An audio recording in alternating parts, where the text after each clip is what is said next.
السلام عليكم ورحمة الله وبركاته. متابعينا الكرام، في فيديو جديد من قناتكم.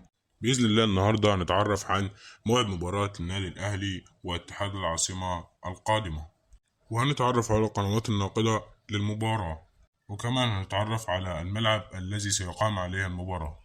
بس قبل ما نخش في الفيديو، يا ريت تصلي على سيدنا النبي عليه أفضل الصلاة والسلام. ولو أنت من محبين النادي الأهلي ما تنساش تدوس لايك وتشترك في القناة وتفعل زر الجرس. ولا بينا نخش في فيديو النهارده.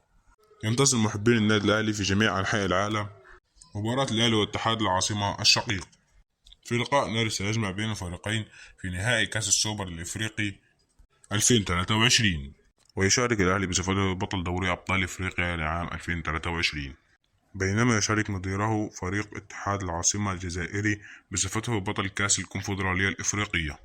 أما بالنسبة لموعد المباراة، أعلن الاتحاد الإفريقي رسميا أن المباراة ستلعب بمدينة الطائف بالسعودية على استاد مدينة الملك فهد الرياضي يوم الجمعة موافق 15/9/2023، وسوف تبدأ المباراة في تمام 7 مساء بتوقيت تونس والجزائر والمغرب، والثامنة مساء بتوقيت ليبيا والسودان، والتاسعة مساء بتوقيت مصر والسعودية وقطر والعراق وسوريا وفلسطين واليمن والكويت والأردن، وفي تمام الساعة 10 مساء بتوقيت الإمارات وعمان.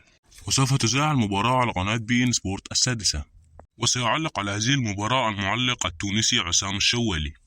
ولحد هنا نكون خلصنا الفيديو بتاعنا النهاردة، وشكرا على حسن استماعكم، والسلام عليكم ورحمة الله وبركاته.